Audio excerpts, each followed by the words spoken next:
Continuando aqui o vídeo, o terceiro vídeo, né? Eu falei que não ia fazer mais outro, vou fazer. Esse versículo com 2 Timóteo 4:7, onde Paulo fala aquela famosa frase, né? Combati um bom combate, encerrei a carreira, guardei a fé. Aqui Paulo finalmente chega, né, ao o fim da sua carreira, né? Chega aqui no dia da sua morte. Aqui definitivamente ele fala: encerrei a carreira, me aposentei, agora eu não trabalho mais, agora é partir e estar com Cristo, que é muito melhor, né? E estar em eterno descanso. Somente com isso a gente... Descanso? Apocalipse 7,15, os santos estão fazendo o que ali? Sim, Paulo encerrou o bom combate. Agora o Paulo vai descansar? Não, ele vai continuar o trabalho dele, agora diferente. Na glória, junto do verbo. Servindo dia e noite. Olha como esses caras, eles pregam o que eles querem. Certo, Paulo encerrou o combate. Foi decapitado. Subiu. É o Marte sobe direto. Apocalipse 9:10 estão clamando ali diante do altar, pedindo por justiça, certo? Agora, aonde está Paulo agora? Olha só. Apocalipse 7:15, ó. Por isso estão diante do trono de Deus, e serve dia e noite no seu templo. Aquele que está sentado no trono, os brisará em sua tenda, já não terão fome nem sede, nem o sol ou calor algum abraçará, porque o cordeiro que está no meio do trono será o seu pastor. Os levará às fontes das águas vivas, e Deus enxugará todas as lágrimas de seus olhos. Então, meu irmão, está contemplando Cristo face a face, porque combati um bom combate. Agora está intercedendo. Se a oração dele tinha grande eficácia, se a pregação dele tinha grande eficácia aqui na terra, imagina agora na glória. Ainda mais ainda, você pegar aqui em Jeremias 15, olha só. Olha a finalidade dos santos da terra. Jeremias 15:1. Olha só. Olha como ele se apresenta diante de Deus para pedir uma intercessão. 15. Ó, 14, CP 14, olha só, 14:11. Jeremias 14:11. Olha só. Disse-me o Senhor, em seguida, não intercedas em favor desse povo. Olha só. Dirigindo quem? A Jeremias. Jeremias 14, eis o que diz o Senhor a Jeremias. O próprio propósito da seca, ó. O próprio Senhor falando para o profeta Jeremias, não interceda por esse povo. Para você ver como Deus está indignado com esse povo. Indignado com esse povo. Olha só, agora, ó. 15:1. Disse-me então o Senhor, mesmo que Moisés e Samuel se apresentem diante de mim, meu coração não se voltaria para esse povo. Expulsai-o para longe de minha presença, qual se afasta de mim. Olha só. A finalidade do santo é se apresentar ali diante de Deus. Posso interceder? E a oração deles, a intercessão, o anjo pega e apresenta diante do altar. Apocalipse 6, 9, 10. Apocalipse 5, 8, Apocalipse 8, 3. E por aí vai. E como ele já saiu fora do texto? Vê que a pessoa, depois que morre, não faz sentido nenhum ela continuar trabalhando lá na eternidade em prol da igreja, né? Intercedendo para a igreja, ou seja... Então você esqueceu Apocalipse 7,15. Você não leu? Você não tem isso na sua Bíblia? Ou Jeremias 15:1. Então os anjos estão fazendo o que lá na glória, então? Ele encerra a carreira, ele se aposenta aqui no trabalho dele, né, o trabalho árduo dele, e depois vai continuar trabalhando no céu também, né? Não tem nenhum sentido. Aqui vemos Tá de férias lá na que glória. a intercessão só é aceita, né, ok, né, quando é de uma pessoa viva para outra pessoa viva. Tipo, eu oro por você, você ora por mim. E isso é plenamente válido. Agora, uma intercessão de alguém que está lá no mundo espiritual em prol de alguém que está no mundo físico... Uma pessoa que está no mundo espiritual descansando, que você disse, está de férias?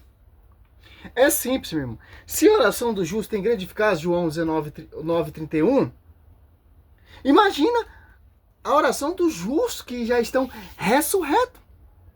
Qual tem mais eficácia? Nós, comedor de farinha, ou um santo que está ali da presença diante de Deus, servindo de noite? Por que essa finalidade? Porque Cristo ele fundou o magistério. Tem uma igreja em sintonia, em comunhão com ele, na glória, na terra. A igreja triunfante. Em comunhão com esses santos que alcançaram a salvação, que estão servindo de noite, e os santos aqui na terra que estão buscando a salvação. Você não entende a comunhão com a cabeça? Colossenses 18, Colossenses 2:19, Coríntios 12:12. Você não entende isso aí. Então Paulo está de férias até agora lá na glória, porque combatiu o bom combate. Então Cristo também fica de férias, porque Cristo morreu na cruz. Está descansando Cristo também. Se for pegar nesse ponto de vista, ver essa visão desse protestante, não. Porque Cristo ressuscitou, o que Cristo vai fazer na glória? Trabalhar ou vai fazer o quê? Cristo trabalha na glória. Olha só o que Cristo vai estar fazendo lá na glória. Ó. João, em companhia dos santos, claro, né? João, olha só. João 14, ó. 1, ó. Não se perturbe os vossos pensamentos, vossos corações. Crede em Deus, crede também em mim, ó. Na casa de meu pai há muitas moradas. Não for assim, eu vos teria dito, pois vou preparar um lugar. Que lugar é esse, cara, que Deus está preparando? A Nova Jerusalém. A igreja vai ser arrebatada. Ó, depois de ir, vos preparar um lugar, voltai e vos tomarei comigo, para que onde eu estou, também vós estejas. Eu vos conheceis o caminho para onde ir aonde eu vou. Disse Tomé, não sabemos, Senhor, para onde vai, como podemos conhecer o caminho? Jesus disse e respondeu, eu sou o caminho, a verdade e a vida, e ninguém vê ao Pai senão por mim. Olha só. A igreja. Olha só, e quem morre em Cristo, em 1 Coríntios 15:16, ó. Pois, olha só, se você não acreditar na intercessão dos santos, se você acreditar que os santos encerraram sua carreira e estão descansando, a sua fé é inútil, pô. Ó, pois se os mortos não ressuscitam, também Cristo não ressuscitou. Se Cristo não ressuscitou, é inútil a vossa fé e ainda está em vossos pecados. A fé protestante é uma fé inútil. Inútil. Por quê? Não acredita em comunhão dos santos. Também então pedires aos que morreram em Cristo. Ó. Olha só, o texto é bem claro, pô. Quem morre em Cristo ainda vive. Se você pegar em João, ó. João, se não me engano, 10:25, ó.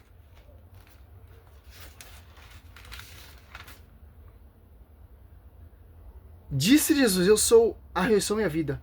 Aquele que crê em mim, ainda que esteja morto, viverá. E todo aquele que vive e crê em mim, jamais morrerá. Crê nisso, ó. Olha só que interessante. Então, se eu morrer em Cristo, na graça, na imitação, 1 Coríntios 2 dos santos, como Paulo imitava ali, a comunidade de Corinto imitava Paulo, eu vou contemplar, servir o Senhor dia e noite, Apocalipse 7:15, diante do altar. O protestante Paulo está descansando, está de férias na glória, que combatiu o bom combate. Então o combate acabou, meu irmão? Satanás foi derrotado? Fez nova todas as coisas ainda? A igreja. Eis que eu faço nova todas as coisas. Na sua igreja. É completamente antibíblico. E até mesmo uma doutrina diabólica. Pois o próprio Senhor diz que é proibido se comunicar e invocar Já mortos, saiu fora. Né?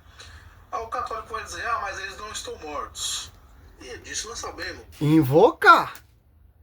Cartomancia, espiritismo, consultar os mortos. Aqui nós está pedindo mortos. Aqui nós está pedindo a intercessão daqueles que já estão ressurretos.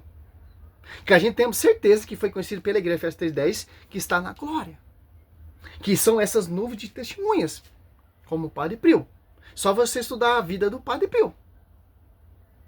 Não queira misturar com o espiritismo, meu irmão. Ah, nós não estamos invocando os mortos como o Saul fez. Esaú, né? Acho que é Esaú. Foi consultar ali a alma do profeta Samuel. Não, meu irmão. Tem diferença? Aqui já é tema para outro vídeo, pô. A gente não é mortalistas, cremos que as pessoas morrem em carne e o espírito vai para Deus se ela for salva, ou para o inferno se ela for condenada. Mas mesmo assim, nós não podemos invocá-los ou evocá-los, né? Porque aí a gente vai estar pecando, né, no pecado da necromancia. Então a gente vê que isso é uma doutrina antibíblica e até mesmo demoníaca. O que a Bíblia apresenta como certo e correto é a intercessão de vivos para convivos, né? Como diz aqui em Romanos 15:30. Paulo fala: eu rogo a vocês, irmãos, por nosso Senhor Jesus Cristo e pelo amor do Espírito, que combateis comigo nas vossas orações por mim a Deus. Aqui Paulo está pedindo para que os irmãos... Por quê? Que a comunidade é a igreja de Cristo, em sintonia com a sede. Então, olha só. Romanos 15:30. Eu rogo vos, irmãos, por nosso Senhor Jesus Cristo e pelo amor do Espírito, que combati comigo nas vossas orações por mim a Deus. Ó. Por quê? Mateus 28:20, o Espírito Santo assiste a igreja. Claro, quando você vai invocar, quando você vai começar a orar, claro que você vai invocar o Espírito Santo. Que Espírito Santo? Que está em sintonia, unido com a igreja, e unido com a cabeça, unido com o corpo místico e com os santos da glória. Mas vocês católicos a oração é necromancia. Não, meu irmão. Nós pedimos a intercessão. Nós não estamos consultando um morto, um defunto, para...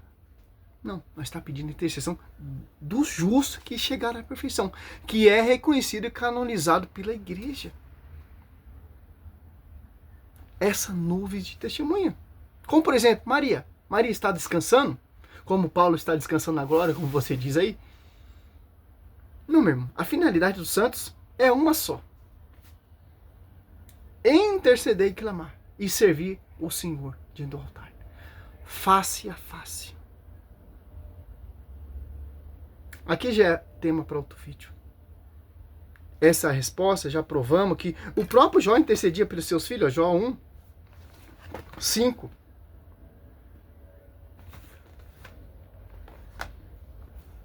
Cata um cara bom de Bíblia, cara. O livro de Jó tem várias intercessões, pô. Moisés intercedia pelo faraó. Aqui, ó. Jó 1:5, ó. Para finalizar.